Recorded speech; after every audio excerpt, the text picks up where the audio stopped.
If you guys have watched Graham Stephan before, you know that he's famous for his 17-cent iced coffee. He's always drinking iced coffee on all of his episodes and all of his shows. So I'm going to, I don't have a thing really. I don't have like a iced coffee or, some frugal thing that I do to advertise that I'm super duper frugal. So we're going to start the 17-cent rum and coke.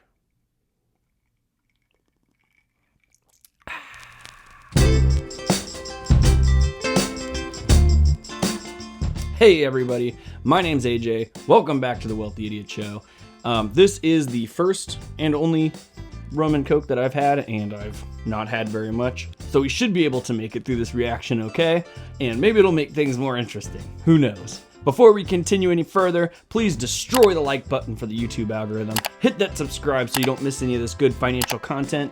If you're new here, we're trying to promote good financial habits to get people to that next level of wealth and financial independence.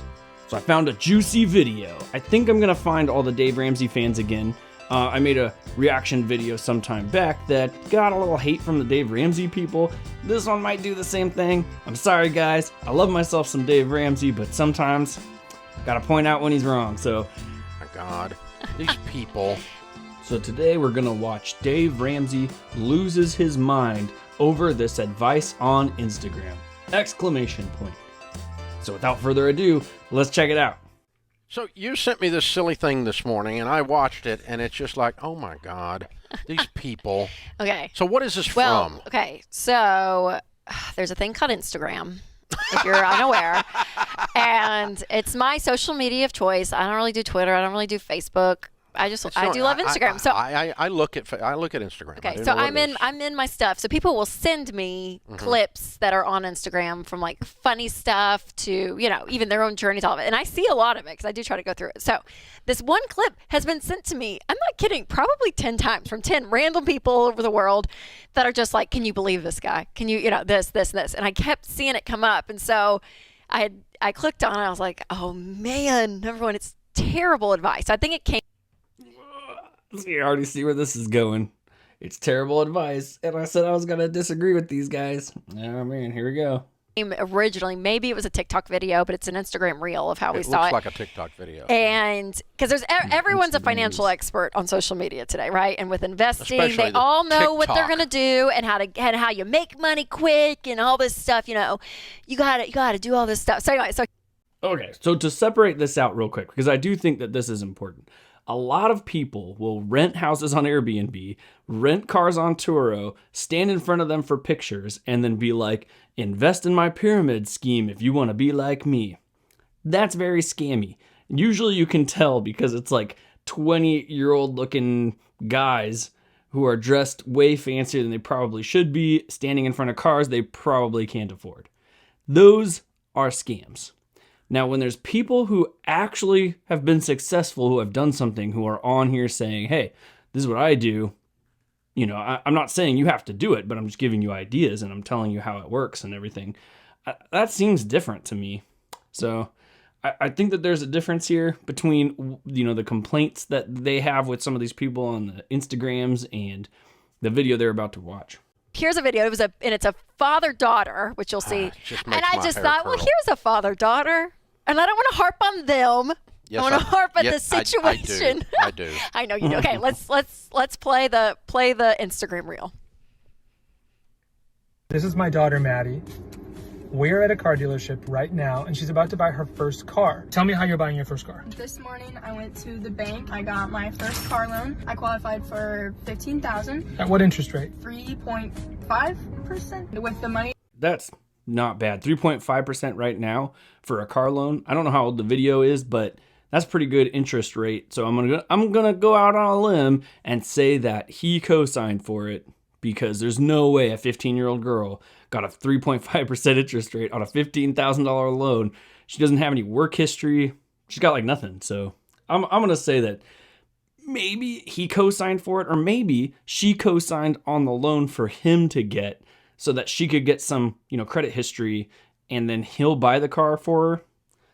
something to that effect. That I have saved up. I have $7,000 in cash. I'm going to invest that into an Airbnb property and get 14% interest back, so that way I can use that money to pay off my car loan. So basically, kind of getting a car for free. Wait, Maddie, can you explain that one more time a little more simply? Yeah. So it cost me 3 cents to borrow $1 from the bank, and then I go and take that dollar, not my dollar, and I give it to someone for 14 cents. And then so 14 minus 3, 11, so I keep the difference in the middle. Wait, what's that called? Arbitrage. Boom! You buy assets that then cash flow and pay for your stuff. Yes, that is what you should do. You should buy assets that cash flow, and then you use that to pay for your lifestyle. So I posted on Twitter recently, your home and your car should not match your income. It should match your net worth, because exactly this sort of mentality, instead of focusing on like, how can I buy all the things that I want? Because, this is my income. Think of it in terms of how can my investments pay for the things that I want? Because that's a much more secure way of thinking about things. Your job may not always be there, but you can get money from these assets a lot more consistently than you can from a job. Plus, the assets will produce income far past your ability to work. So funding your lifestyle through assets is a good idea. I don't know about this arbitrage word that he threw out there, but I got some more thoughts. I'm going to kind of explain them as we get more into what Dave and Rachel have to say here. I mean, he's so proud. Well, Okay, he's so slimy. There's a few things. You need to take a shower after watching that Oh guy. my gosh. It just drips in arrogance. Well, there's a lot of things about this. Number one, I really don't feel like you can get an interest rate. I don't think you can get a loan. How old was she? She's 15. She cannot get a bank loan. No, so he co-signed, which probably helped get a lower interest rate. And then, what I don't understand is the $11,000 in an Airbnb property. You can't buy an Airbnb property for $11,000 either. You could. No, you can't. That would be a really cheap property. I'm not sure how that's going to work. But she said, I'm going to put my money into the Airbnb and get a 14% interest. I'm going to go out on a limb and say that either that's her money that she's saved, she's giving it to her dad is turning around and building Airbnbs. Maybe that's what he does. Maybe he's like me, but buys houses, turns them into Airbnbs and cash flows, and then he's going to pay her a portion of the income based off of the amount of money that she's invested. So $7,000 at a 14%. Let's do the math real quick. So he's going to pay her, I'm going to assume that's 14% annual because she said 14 against her 3.5, about $980 a year. Yeah, that's not bad. He could definitely afford that. Take part of her money, use that as a down payment on the next house, pay her about $1,000 a year, and then that $1,000 a year pays for her car. Yeah, that will work. Invest in it with a bunch of partners into an Airbnb property, and that's assuming the Airbnb property stays rented and the local city council doesn't pass a law against Airbnbs, in which case your little butt would be broke at 15 years old because your father's a moron. Oh, my God. Or her dad is really good at this and has been really successful at this, and like I said, it might not even be her money. It might be the amount of money her dad told her she could have for a car and then explained to her, like, look, if you take this $7,000 and do this, it's a better deal for you, and kind of gave her a little bit of a lesson on how to fund her life using assets as opposed to just using that cash to turn around and buy a car. It may just be a lesson on his part teaching her. He gets her on the Instagrams. She says a little bit of something about it, like, hey, this is a lesson I learned. They high five each other and go on their merry way. Seems pretty legit to me. God. And then Dave's like, this guy, the arrogance. But Dave doesn't understand half of what's going on here. But I don't know, kind of arrogant. I don't know. Was I unclear? No. I was like, we're not going to harp on the people. We're going to harp on the idea. Too late. But speak to the notion, though, because that stuff is everywhere that you get. You borrow this, you take that percentage and that difference, and you go get that asset, and then in this and that. And you play this game. Full disclosure, I had you on stage at 15 years old. Okay? So, what a slimy. So full disclosure. Oh, I gotta take a shower just watching this Dave Ramsey guy. He's so slimy, putting his daughter on the YouTubes. No, I'm just kidding. So full disclosure, That is true. You would be I have selling done your the kids' difference books is the stage. advice that we were giving was not so bad, and we were not as slimy or condescending. I don't think. Oh my God, it's called arbitrage. Okay, which is Greek for I'm stupid. That was a Oh weird my word. God. Oh. Okay, but talk about What is arbitrage? Like, if we actually looked it up, definition of arbitrage: the simultaneous buying and selling of securities, currency, or commodities in different markets or derivative forms in order to take advantage of differing prices for the same asset. I don't know if that really applies here. So what she's doing is she is leveraging her money. She's investing it. She's getting a return on it. She's using that return to fund the item that she wants, as opposed to just using the cash to fund the item that she wants. The benefit of what she's doing is that if she gets a 14%, let's say it's just average 14%, if she gets a 14% return on that money, that 14% will last as long as that contract lasts or into perpetuity. And she's going to make way more than the initial $7,000 by investing it.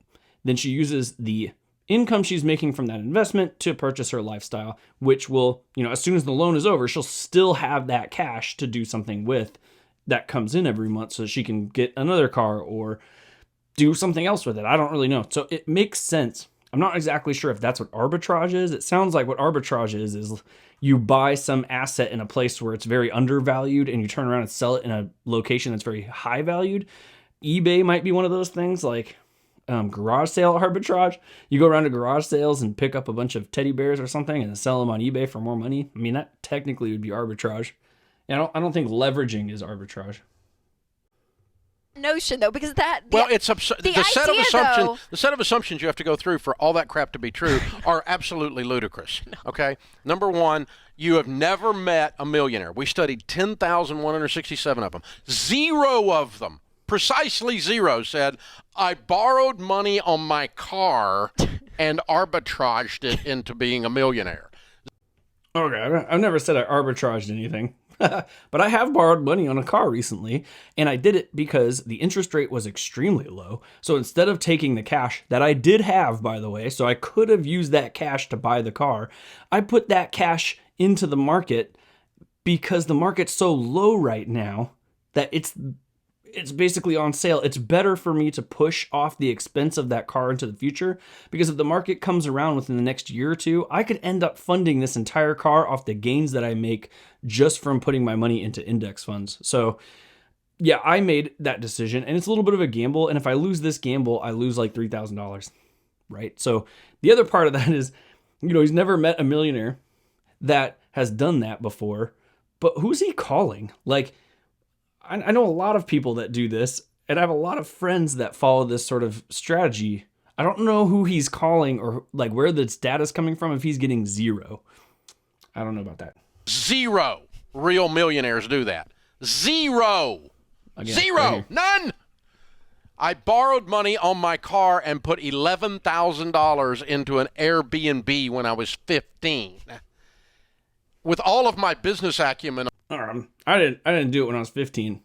I did it when I was like in my early 30s, but wish I did it when I was 15. Man, I'd be a whole lot different place. Tell you what. On display, because she didn't even know what the interest rate was. Go back and watch the clip again. She's and they had to edit it. What was it? Oh, 3.5. Well, tell him again, Matt. Tell him again, darling, what you did. Oh, she doesn't even know what she did. She really didn't. She was a little parrot. So, number one. But the whole concept of I'm going to borrow money on assets. Listen, you doober. No, cars go down in value. Yes, you can call them an asset. Yeah, but Airbnbs go up in value, right? This is the part that I'm missing. You're buying a depreciating asset with appreciating assets. That stuff cancels each other out. And what she's trying to say is that her appreciating asset is appreciating faster than that car is depreciating, plus the interest on the loan. She's making a better deal here by doing this strategy. I don't think she totally understands it. I think Dave's absolutely right on that. I don't think she gets what she's doing. But you got to teach kids somewhere. And if you could teach them by doing some simple stuff with like cars that he was probably going to already get her anyways, then maybe that'll translate to what she does when she moves out of the house, and then maybe she house hacks and takes that with her, as a huge advantage. So yeah, I entirely disagree with a lot of what Dave's saying here. Asset if you want, but they're not much of an asset. And if you leverage your car to get rich, you might never get there. That's what I was going to say. None of this is going to get her rich. I don't think that they were claiming that this was going to make her rich. This was buying an asset to fund an item in her life, like a lifestyle item. I do similar stuff. I buy assets. So like I bought these Airbnbs and I use that money to fund the house that I rent here because I don't want to buy here. I don't like this location. So I buy somewhere else and I fund the stuff here.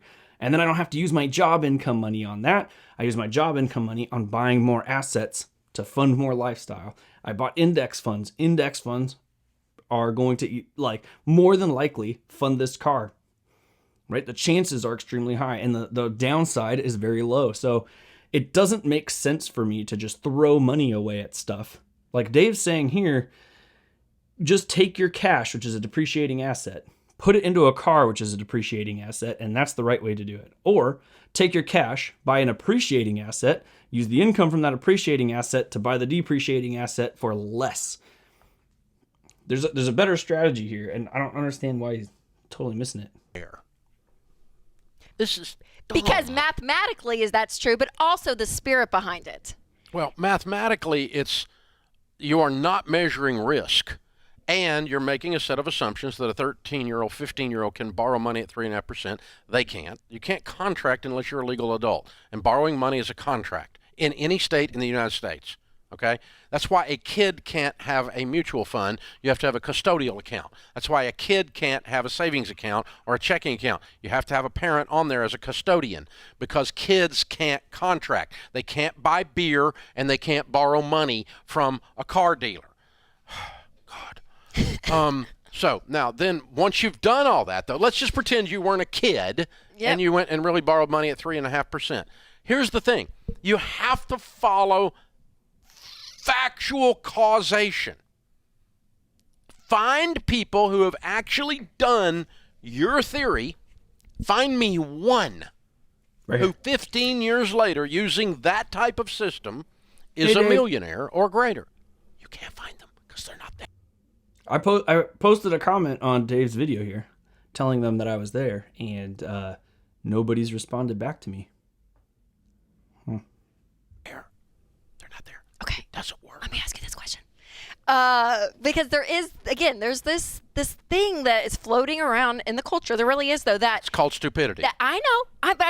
Let me just present the stupidity, and then you can debunk it because you're really great at that right now. Okay. That if you just want to kind of be maybe you can just you can have some wealth and you just that's what investing does, and it's more. But if you really want to become super wealthy, you have to be in real. You have to do these things, these jump through hoops, and you're doing math that most people can't grasp and understand because you're playing the game. I mean, this is a perfect example. Like the way he's. It's called arbitrage. The way he's explaining it makes it feel like, there's something I'm missing. It's a big word. And in order to build wealth and to become rich, there's other systems that I don't know about that can cause me to become rich. Yeah. That is true. Bring it in real close, guys. I'm going to tell you the secrets. The secrets to becoming rich. One secret to becoming rich. It's called compounding interest. Oh, man. All right. So there are a lot of ways to compound interest. You can buy index funds. You can buy single stocks. And all of those you can buy real estate. And all those come with a variety of risks. And the higher rate of return you get, the faster you can get to wealth. So anything that you're going to do is going to take time. And I don't think anything in that video, the Instagram video, said that this was going to make you rich or wealthy the next day. It's a mindset shift of okay, I got to concentrate on buying assets. Even if I use those assets to fund my lifestyle, the concentration is buying assets because over time that just compounds and grows. And the compounding is so powerful over time that it will make you rich eventually. Now, for real estate, when it comes to leveraging, I did a video where I broke down the numbers for real estate, and I figured out that even with current interest rates on homes, as long as you can figure out how to cash flow, you can pull in crazy rates of returns on your investments. So the example that we went through had like a 24% return on investment. That's a crazy percentage. That means that I'm going to get my money back in that deal in like 4 years. And then after that, it's just growing. And so when people are saying like, look, we're trying to find really smart ways to get high rates of return with really low risk, that's the goal. And we can do that in a lot of different ways. And I've explained how I do that here on this channel. And I don't think that, like Dave's saying, like, this is the least risky method of doing things. Here's what I'm doing. Here's, the people gambling, at casinos, right? It's like way over there. Not only that, but I do think that this mentality of buying assets to fund your lifestyle or buy liabilities is actually smarter than relying on your job to fund your life. If your sole source of income and your sole ability to survive is on a single job and you lose that job, then what do? Right? You have unemployment insurance for a little bit. You try to rely on the government. Hopefully you saved enough in case of emergencies. It's not a great position to be in. If most of your lifestyle is funded externally, your entire life is now free to make decisions. You lose your job, you start businesses. It doesn't matter because your life is funded through assets. So it's a smarter, safer way of doing things. And I think on the risk meter, it's actually past what Dave Ramsey's trying to do. I think it's actually safer than what Dave Ramsey's trying to do. And is there a level of that, though? 30 years ago when I came on the air, the secrets of the rich were out there then. Everybody's got a book, 7 Secrets to Getting Rich. Here's the problem. It's not a secret. There's not a magic sauce. There's not a magic sauce. McDonald's special sauce is basically Thousand Island. There is no special sauce, okay? There's not any. It's it. I mean, you got to live on less than you make. You have to invest steadily over a long period of time. And there is no like, I learned a new word and that made me wealthy. If maybe compound interest would be close, okay? But compound interest works over time, with time, and consistency. So maybe that's a new word for him, and he learns that word, and that's a good word. But the people that say they're looking for a shortcut. I mean, that's what it is. That's what I'm saying. And they're brilliant. They're brilliant. They know things because they're on TikTok, and they know. Oh God, shoot me. That's the end of the video there. Let's hop over to the Wealthy Idiots website real quick. We're going to go to the compound interest calculator, and I'm going to show you, like, compound interest is the secret sauce. Dave Ramsey just said it. That is the secret sauce. But I'm going to show you the difference in terms of rate of return makes on your investing. It's a very important factor. So if we start off with something as simple as, like, let's say we're 20 years old, because we're going to assume this 15-year-old is going to hit 20 at some point in the near future. And she has $1,000. So she puts, let's just do 7 because that's what she had in the video. So $7,000. And she puts in nothing else. 0 after that. She's going to retire at, let's say, 60 years old. We'll give 40 years. She's going to work at a 7% rate of growth. Her $7,000 after 40 years will be worth $104,000. That's pretty good. So 7% is not terrible, but we can do better than that. Index funds that match the S&P 500 are about 10%. That ups us to $316,000. Well, that's 200,000 higher. That's pretty intense, just going from 7 to 10. Now we break down the house that I purchased that has an ROI of 24%. This is going to fry your brain a smidge. And we're up to our $7,000 after a 40-year time span is $38 million. Now, it doesn't totally equal that out. I've pointed this out before, that compounding on a house doesn't actually work. The math doesn't actually work. That percentage goes down over time. But we're going to keep buying houses, and we're going to get like a 24% rate of return on the money that we're investing that year. And, as it slowly dwindles down to less return, eventually we'll sell that property. We'll do a 1031 exchange, buy more properties, and we'll get an average rate of return of somewhere north of 15% is my guess. And then so let's just say 15% just for fun. Let's say that's where it averages out. 1.8 million. So $7,000 became 1.8 million. So yes, the secret sauce is compound interest. The biggest component of the secret sauce is rate of return. And buying assets to fund your lifestyle is a big portion of that rate of return. So I disagree extremely with Dave. I think that we could probably find some common ground in this conversation if we were to sit down and have a conversation. But I think he just really wanted to be angry at this video just because it started off with her taking out a loan and she's only 15 years old. But I think the lesson here is good. And it's something I'm going to teach my kids. Buy assets to fund the lifestyle that you need. And be conservative about it. I'm going to talk about how to not take risk and how to be as conservative as possible, but that's what I'm also going to teach my kids, including things like house hacking, which is also taking out debt. But like we had on Brady earlier this week talking about how he house hacked, and that's how he got into real estate investing. He is so much further ahead of his peers, and he did all that before he even got out of college.